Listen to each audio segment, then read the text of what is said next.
What's up, everyone? Welcome to the Mindful Muscle Podcast. Another Tuesday here with Jake Parker doing a book review and really focusing on productivity. So today we're going to dive into Timothy Ferriss's 4-Hour Workweek. Jake, you excited to dive into this one? I'm very excited. Tim Ferriss is one of the first people whose podcast I started listening to back when I don't think I really listened to a podcast till like 2017. So I was kind of late to the game, but he's one of my all-time favorite people. So I'm very excited. Yeah, he's not as active maybe on social media as other people. I almost forgot about him, He's kind which of a is crazy. recluse a little Yeah, bit. Like he's very he much in the shadows, and I think he wants it that way too.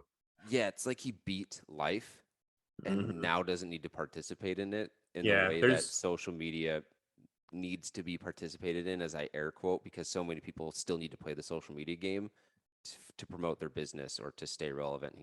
I don't care. Yeah. I've already I either solved. saw this on like Twitter or it's like some sort of a meme, but it was like Tim Ferriss so hard that he doesn't have to Tim Ferriss anymore. Yeah, exactly. He literally found immortality, probably, and good for that guy. But it But kind of goes to like I think something you hear a lot is the people who are most successful or like who could be the most famous don't want to be and they use their power not to be. yeah, yeah, there's a lot of things that the book and how he lives his life, I think, are interesting and aspirational. So let's Mm-hmm. dive into that real quick, though. Let's go through it by the tape. So obviously, the author is Tim Ferriss. I completed this May 2019. When did you complete this? I completed this in December of 2020. So one of my Okay. many quarantine reads. Yep. Good quarantine read. It is a 13-hour, 1-minute listen time. I've got the expanded and updated edition, so it's 385 pages. It was released April 24th, 2007. So I think that was something that stood out to me as I was going back through it. A little bit of it is dated or more just like, oh yeah, obviously that's what you can do. So for me, readability, because it was almost written like a manual as opposed to a book or a story, was a 7 out of 10 for me, and then 8 out of 10 for rating. Yeah, I actually had the same exact readability and rating, 7 out of 10 and 8 out of 10. It is a book I would recommend to anyone, especially if you're interested in not only entrepreneurship, but just getting the most out of the job that you have. I was just thinking about this over the weekend, how the last few podcasts I've like rated the book 8, 9, 10. And I was just thinking, I think a good rule that I have that I would encourage people to adopt is as much as is possible, I try not to keep reading a book that feels like after 50 or so pages it's a 6 or a 7, just because there's so many good books out there. You have to just read books that really get you going. And it's hard not to fall into that sunk cost fallacy of, oh, I read 50 pages of this 300-page book. I should keep powering through. And there's just so much out there to read that I think it's silly to force yourself through something. That's one of the things I try my best not to do, even though I can fall into that. Yeah, and I think this book is a bit like that, where towards the end, it's almost just listing websites you can go to Yeah. execute the things from previously stated in the book. So, Mm-hmm. Yeah, I think but there's nothing wrong too with like jumping around with a book like this. This is a book where that's definitely appropriate at times.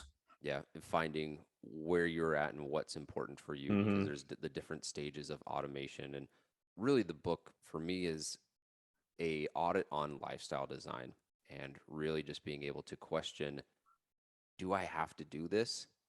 And a lot of the times the answer is no. There is a big theme of effectiveness versus efficiency in it. Mm-hmm. And you could be effective and get done in 2 hours or 4 hours, or you can be efficient and every single 30-minute meeting that you don't need to go to handles perfectly as you planned it. But Mm-hmm. the efficiency doesn't mean anything if you're efficient towards something that is a very small. Thinking back to the book last week, one thing, you could have maximum efficiency on the smallest domino that doesn't matter, or you can just be really effective in knocking over the one domino that does matter or the one thing that does matter. Mm-hmm. Yeah, there's a quote. I can't remember where I saw this originally, but it's like, "There's nothing as useless as doing efficiently what doesn't need to be done at all." Yeah. He had another one that was similar to that where he said, many a false step was made by standing still. And Mm-hmm. so it's kind of this paradox. I don't even know if that's the way to think about that word, but doing nothing is better or worse than doing something at all. Mm-hmm. The one that really stood out to me, just from a quote standpoint, and a lot of the quotes that I took really parallel well with health and fitness. So if you're listening to this and you're working on your health and fitness, look at it through the lens of the ways that I'll pivot to. But the first quote is, "For all the most important things, the timing always sucks." How many times have you Mm-hmm. heard that? It's not a good time. I don't have time to work out. Or I'm waiting for the perfect moment to get my nutrition on track. Waiting for that perfect month to do no drinking. There's always going to be a sporting event. I had a couple beers last night watching the national championship, which was a great game, by the way. And are you a Kansas guy? No, not. I was actually at an open mic last night, but I did catch the end of the game, and I was just the thing that stuck with me was not to get too off topic, but I was like, if they would have ended up making that three to tie the game after the guy stepped out of bounds, I was like, what an all-time mistake that could have been. Yeah, definitely. Anyway, so the timing always sucks. I'll go for this quote from the beginning. For all the most important things, the timing always sucks. Waiting for a good time to quit your job, the stars will never align, and the traffic lights of life will never be all green at the same time. The universe doesn't conspire against you, but it doesn't go out of its way to line up pins either. Conditions are never perfect. Someday is a disease that will take your dreams to the grave with you. Pros and cons list are just as bad. If it's important to you and you want to do it, eventually just do it and correct course along the way. Mm-hmm. I uh I love that, and it just goes to show it's kind of like you said. I think before we got on air, you're like, this book is basically just can almost be summarized as do what you want to do and do it in an efficient manner. It's not so much judging what is important or what is useful or necessary. It's just like don't do things that you just feel like you have to do, is a big one. Yeah, I think that's a really good way of putting it. It's not a judgment of what you want to do is wrong. There's Hmm. another quote that isn't tied to this book, but a lot of people want to get rich or they want to be wealthy. But I like this way of thinking about wealth. Wealth is how much you have compared to your expenses and time costs. So someone in Indonesia or Mexico that's got a little bit of money, but they have a lot of time. They have everything they want. They live this life that they're happy with. There's actually a really good story in 4 Hour Work Week specific to this, but that's wealthy. If you have a ton of money but no time and you hate what you're doing, in a way, you're kind of trapped. And so I'll just give the example. Do you remember the example in the book, the story of the Mexican fisherman? Yeah, I love that one. I go back to that all the time. Yeah, and so I'll just do the Cliff Notes version, but essentially there's a guy from, we'll just say New York, visiting Mexico. He runs into a fisherman and says, "Wow, your fish are amazing. You should get 5 boats and fish all day. Then you can create this big company and you can sell all the fish and make millions of dollars and then retire on the beach with your family and have all the time to just hang out and fish." And the fisherman says, "Well, I already do that. I already hang with my family. I already fish all day. I already have everything that you just sold me. I don't need to go and create a huge fishing empire for 20 years just to get back to exactly where I already am." And so Hmm. that concept of wealthy and really lifestyle design is kind of what we're getting at here. Yeah, the way it's funny because I remember it better now. Is like the way he tells it is he comes up to the guy and he goes, "Why aren't you working all day to grow this company?" And he goes, "Well, in the afternoon, I like to go have a drink and take a nap with my family and blah, blah, blah." And then he goes on to tell him, "We'll do this, this, and this." And then he goes, "Oh, well, once I'm rich, then what am I going to be able to do?" And it's like, well, then you're going to be able to take a nap anytime you want and go have a drink with your family anytime you want. So it's just funny, we have already a lot of the things that we supposedly are putting off for the future. Yeah, definitely. So, Um, yeah, Go you ahead. go. You go. Well, I think that the first couple of things I wrote down, just as far as overall summary, is to me like this is the best example of the work smart, not hard book, and that's what tons of this stuff is getting at is just how to work smart and how to do things that are high leverage and getting rid of that notion that it's important just to work hard because that's such an ambiguous term and it can lead to so much of just like almost being a hamster in a wheel where you might look like you're doing a lot, but how much are you making advances on things that are important to you? And then a couple of key concepts from the book or just terms that he addresses and talks about a lot is the new rich, which essentially means people that are rich in time and mobility and freedom and flexibility rather than, I mean, money. He obviously talks about how to accrue money and why money is important, but he also talks about how time and the ability to have freedom and flexibility are just as important as money. And he talks about he refers to the science of perfecting for this as lifestyle design. And so in the book, he goes, I'm going to call this the NR and the LD. And he refers to those two things a lot. Yeah, yeah, that's a big theme throughout it. And the big thing with this book too that I always remember is the concept of fear setting. Mm-hmm. And I think that's a big thing that holds people back from doing what the book talks about, creating the lifestyle that you want, designing the lifestyle that you want. In a way, to bring this around to fitness, creating a lifestyle around the things that you enjoy. So how can you structure your workday so that you never have to give up your workout? How can you structure your day so that it's really easy to make sure that you go and get food? I can't tell you how many people I talk to where they say, "Oh, I'm working all day, I forget to eat, or I don't have time to eat." That's not lifestyle design. You Mm-hmm. need to eat. How can you not design your workday around cutting out a meeting or doing a walking meeting so that you can get your walk, so that you can eat, so that you can get your workout in? And I think that's what so many people buy into is, people will choose unhappiness over uncertainty, or they Mm-hmm. think Yeah, it's that another good quote. they think that this huge problem is bearing down on them if they step out of line for 1 second. And so the concept of fear setting is basically to say, what is it that you fear? Take a step back objectively. What is the likelihood that that will happen? And then if that does happen, how long would it take you to recover? So I'll give two examples that I always use with this. And one is, you want to quit your job and travel the world and start a new business. So what is the likelihood of you failing with your business? Or think of it almost as like your big fears that you'd end up on the streets or that you would not be able to pay your bills. What is the likelihood of that happening? Well, if it's 5%, then create a game plan around having savings or making sure that all your expenses aren't so high that that doesn't happen. And then you'll likely land on your feet more than you realize. And then if that does happen, how long would it take you to get back on track? And so then it's like, okay, it'll take me a month to get the savings that I lost from traveling the world, or it'll take me, 3, 4 months. And it is just a way to very objectively say, oh, what I'm fearing is literally a 2-month journey, and I'm letting my entire life be missed out on for a 5% chance of that happening. And honestly, it's probably lower than five. It's people don't go swimming in the ocean for a 0.00001% chance that a shark will bite them. And that's another good example of that.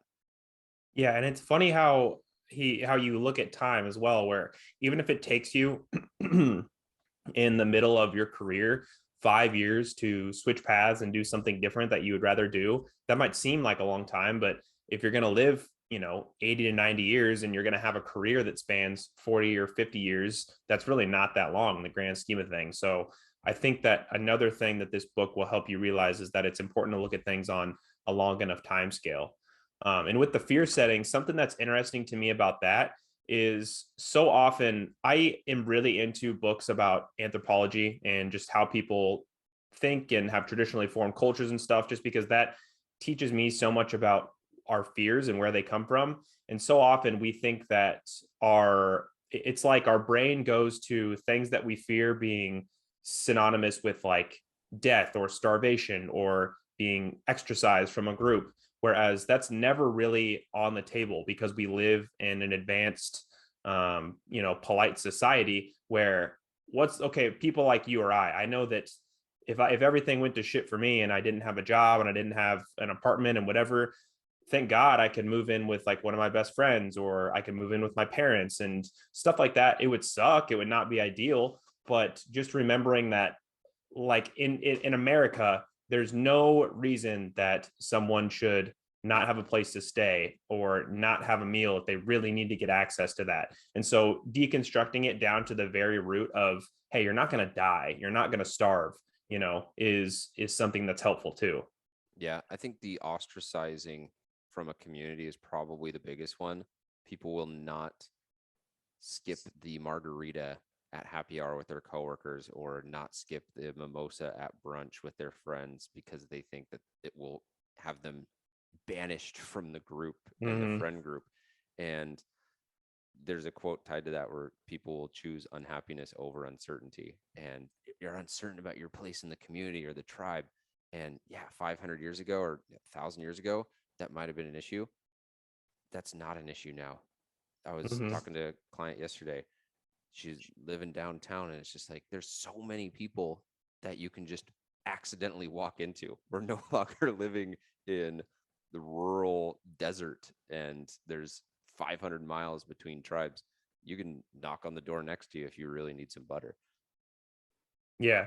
And we'll have to go over Sapiens sometime because that's the book I always think of in this context. But literally, I mean, I'm going to kind of ballpark this, but 10,000 years ago, if you were to be ostracized from a group, that literally might mean you were left for dead. And so there's a part of our brain that still weighs consequences in that way, as much Yep. as it's not our reality anymore. Yeah. Yeah. My 500 and 1,000 years is probably off, but you see that all the time with animals. If a elephant gets ostracized from the elephant community, It's then it sure has to death. it has to walk across the Serengeti. That's not a sure thing. So all of a sudden that elephant dies, and it's really sad watching Planet Earth, and you don't want that. Mm-hmm. But that's not going to happen to you because you don't have to walk across the Serengeti as an elephant. Mm-hmm. The other interesting thing is how to me that someone like you or I realizes the importance of this, but so often people put their career success as paramount to everything else. And not that that's not important, but your health is right up there. I rate my success in my career and with things like that right up there with my health and fitness because they're both equally important in having a good life. And it reminds me of this quote by the Dalai Lama where, well, someone asked the Dalai Lama what surprised him most about humanity. And he says, man, because he sacrifices his health in order to make money, then he sacrifices his money to recuperate his health. And then he's so anxious about the future that he does not enjoy the present. The result is that he does not live in the present or the future. He lives as if he's never going to die and then dies having never really lived. So just a quote that this book reminded me of. Yeah, that quote hits me heavy and hits me hard because that is so true. And we get so wrapped up in going this million miles an hour and thinking that we're going to arrive at something or that everything is super important. And don't get me wrong, things are important, but coming back to that previous book, the one thing, and Tim Ferriss talks about it in this one, but there's the Pareto's law or principle of Mm-hmm. 80 80 20. 20. 20% of the things that you do will deliver 80% of the results. So just double down on those 20%. The other stuff really doesn't matter. And if it is mattering, as I air quote, to the point to where you're sacrificing your health, well, then what do you have? And you see it all the time where people will work. 40, 50 years old, they get a personal trainer, and it's much harder to get your body back.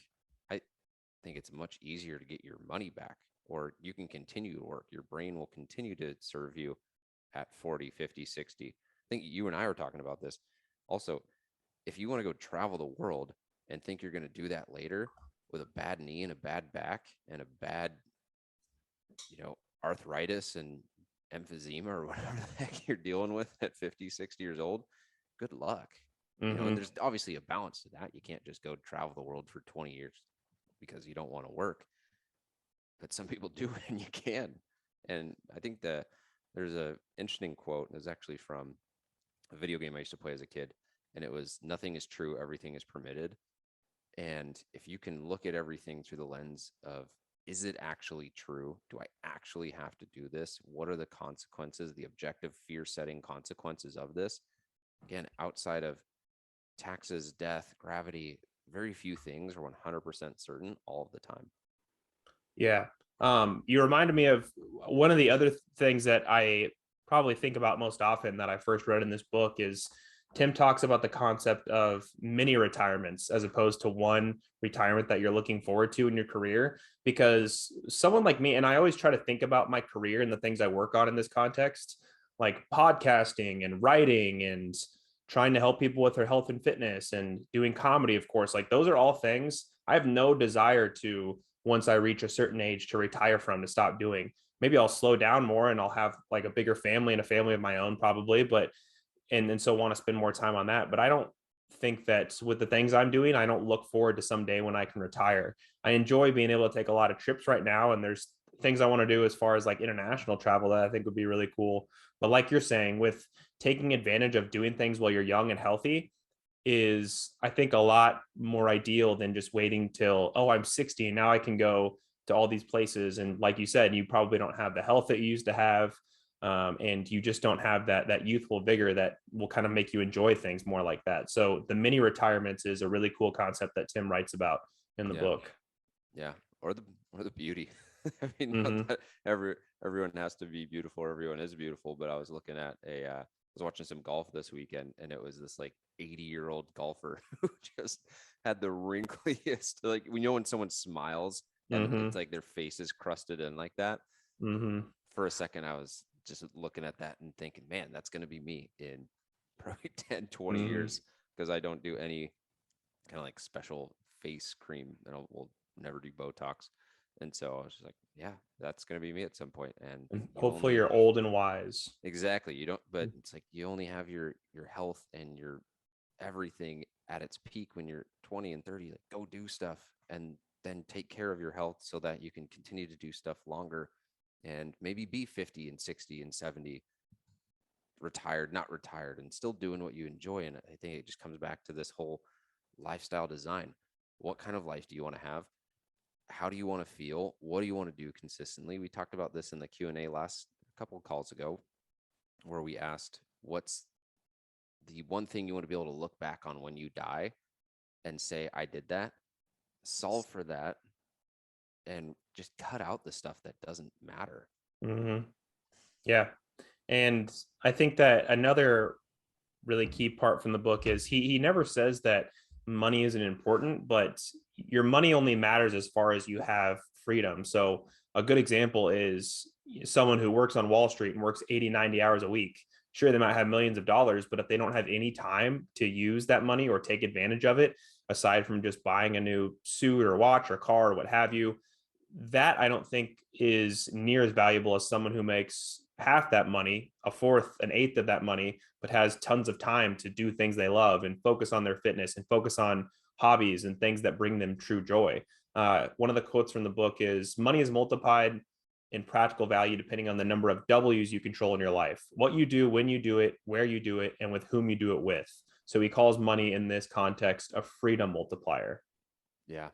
All right. And that's what I was talking about earlier. I'm all for working hard and being ambitious and getting your money. It's why I quit my job at Amazon and started a business partially. But I think to what we're talking about here is I can now look at my day. I look at like my office and it's got all this Star Wars stuff. I was showing Jake my cool Star Wars helmet before. You guys will see it at some point. But just continuously solving for who you want to do it with, who you want to be with, what you want to do, right? All those W's that you're talking about. And then layering in, how do I make a lot of money or make money efficiently doing that? And the other part of it is what you keep. And I want to almost go Gary Vaynerchuk on everyone right now, but there's so many things that you don't need, right? Whether Mm-hmm. it's a car, whether it's private jet, whether it's clothes. The there's a really good YouTube video I watched on this with Alex Ramosi. I don't know if you're familiar with some of the stuff that he posts a Mm-hmm. lot, but he's big in the service entrepreneur kind of space. And he, I think at 26 got pulled in 3 million profit, 27 pulled in 17 million profit. And so now he's been consulting a lot of businesses that are service-based businesses. But essentially what he did in this YouTube video is say, listen, I've had a lot of money and I can tell you exactly how much a private jet costs. I can tell you exactly how much a Bentley costs. I can tell you how much it costs to wear Gucci all the time. I can tell you how much it costs to go to a 5-star restaurant every year or every night. I did that for a year and I'm no happier than I was then. And now he classically only wears a lumberjack shirt and a wife beater cut off, like a beard and mustache. And he's like, I just solve for comfort and I can Mm-hmm. cool myself down. I can heat myself up. I don't have that car anymore. I will like fly. He's like, flying private is cool and is fun. It does save time and does make sense. But if the materialistic things, if you just solve and say, okay, I need to go and do those things, he was saying it was like 320,000 a year to go and do like the pinnacle of what social media will say is the materialistic things and traveling all the time, right? To go on nice big travels. Yeah. And what he was saying is, I've done it. 90% of the people I talk to do it, feel no better or no different a week after they get the car, a week after they're wearing the shirt. The private jets are nice, but do you need to spend hundreds of thousands of dollars a year on the private jets? He said it was like $7,000 a flight or something like that. Yeah. Anyway, this whole big random tangent is just a way of saying you can find a ton of examples from people who have had the things that you think that you want, or the things that you think that you need, and you can actually be so much happier with less. This isn't to say don't want more and that you can't donate more to charity or do more for your family or create a bigger team, a bigger impact, whatever that stuff is, but you can create those things for a lot less than you think you can if you don't get sucked into the whole I need to do this. I need to bloat what I'm spending on. I need to spend more time sending emails that don't matter. I need to spend more time taking meetings that really don't serve my one big thing. Mm-hmm. Yeah, and there's a really famous Gallup study where they said that they kind of studied people's happiness, and past a certain point, the amount of money that you make is going to make you no happier. So there is something to be said for having a certain amount of money. Like I think they kind of like, depending on the part of the country you're in, they cite between like 60 to 70 to like up to maybe $100,000. Can though increasing towards that can make you happier, but then past that, it's really not going to do a lot for your happiness, because essentially, like I said, depending on where you are in the country, those are kind of a satiation point where you're not worried about anything. You can take the trips you want, you can buy the things you want, that aren't like extremely lavish. And as long as you have all of the basic desires covered and aren't worried about money and have enough to splurge a little bit, but not buying things that we might label as superfluous, like a private jet and stuff like that, making, for example, from 200,000 to 500,000 probably isn't going to make you that much happier. Yes, going from 30,000 to 60,000 might do a lot as far as that goes. But once you reach a certain satiation point, there's not a lot more happiness to be had. Yeah. And here's the thing, if you want to go make a ton of money, great. I want to go make a ton of money, great. But again, it's just asking, what are you willing to sacrifice for it, and what is a ton of money? I think I was again watching. There's maybe more YouTube than I need to watch, but I think it's 400,000 that puts you in the 1%. And then another way of thinking about that is investing $1,000 a month in the S&P 500 for 30 years would put you in the 1%. And like, that's it. And it might seem like a lot, might not seem like a lot, but it's not like you need to go and do crazy things and be this like billionaire. I don't know. I feel like at this point I'm just going on a tangent with Yeah. the Well, whole. you shared a personal example from your life. A personal example from my life is when I was 22 or 23 and I was graduating college. I went to business school for my undergrad and I was looking at going to law school. And I just kind of had this notion that this is what you do. You go and do something that's difficult and challenging and is a prestigious career. And then I finally, luckily enough, and honestly, Tim Ferriss was one of the people that kind of helped change my perspective on this, just listening to his podcast. But I challenged my perspective on, why do I feel like I need to do this? I don't really like business school, especially. I'm not really especially interested in law school. And so I just kind of started to think about, well, how can I do things that I want to do and that make me feel inspired, and make that a career focus and make it something that I can make money at.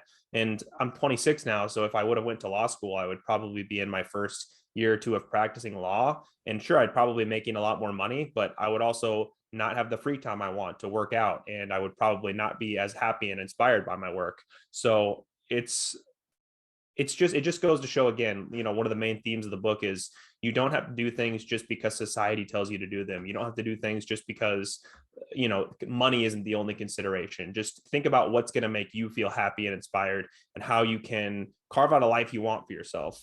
Yeah. And with that, it's solving for freedom.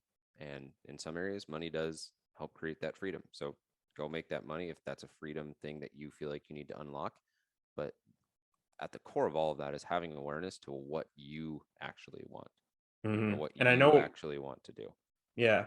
And I know we're winding down here, but probably my all-time favorite quote from this book, and just one of my favorite 10 or 20 quotes ever, is being busy is a form of laziness, lazy thinking and indiscriminate action. Being busy is most often used as a guise for avoiding the few critically important but uncomfortable actions. So again, it reminds me of that example of like the hamster in a wheel. How much are you just feeling like you're doing something versus actually getting something accomplished and actually gaining some traction? And I think it's a good plug again for just having some sort of a mindfulness practice and trying to implement some sort of mindfulness into your life, because in that sense, you can really think about, am I being effective or am I just being busy? Yeah. No, that's a really good way of putting it because you could be super lazy thinking that you're doing all this workout, but in reality, you're just doing the thing that's most comfortable for you, right? Or you could Mm-hmm. do all this work and in reality, it's just the work that you enjoy doing because you don't want to do the uncomfortable work. So it's a really good way to end it. And I'm glad you dropped that quote because I did not have that quote on my list of good quotes.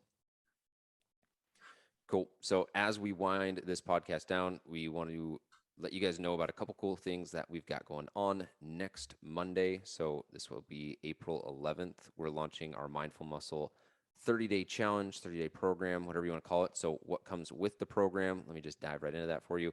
30 days of expert designed workouts delivered in the E4 Fit app. Some people have already started, already have access. And I just saw, I was going through the workouts or the people in the program with Jake, and people are already knocking their workout. So definitely click the link in the description and get started with that. What you're also going to get is a mindful muscle mini course. I'm just about done filming that brand new specific for this program.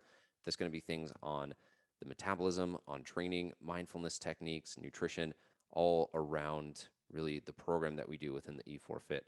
You're going to get 6 recipe books, shopping lists, meal templates. There's going to be a private support and accountability group where we're going to go through atomic fitness habits, which are going to be live challenge calls that Jake is going to lead. And then you're also going to get access to the Down Dog Athletics Functional Flow, Yoga for Runners, Hit It Home, and Core Crushers, which are all programs that I filmed and created when I was creating Down Dog Athletics. I will warn you though, it is $7, so 23 cents a day. If you can swing that, I think this would be a great thing to kind of kickstart and get you off on really a good foot. Really everything that you need to go and have, an awesome fun summer and really set a foundation that will transform your body and your mind. We're not setting it up to who can lose the most weight or who can do the most workouts.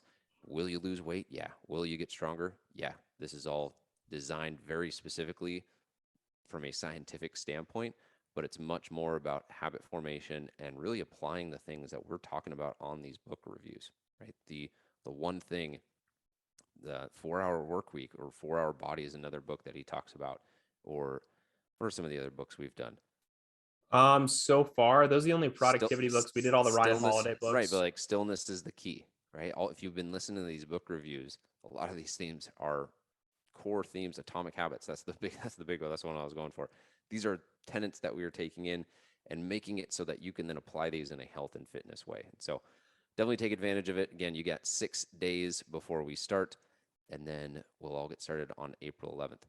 One last little housekeeping thing. If you are looking for a solution to make food faster and cheaper, our friends at Fuller NutriFuel are giving us 15% off for anyone who uses the code Paul15. They're a Seattle-based meal prep company.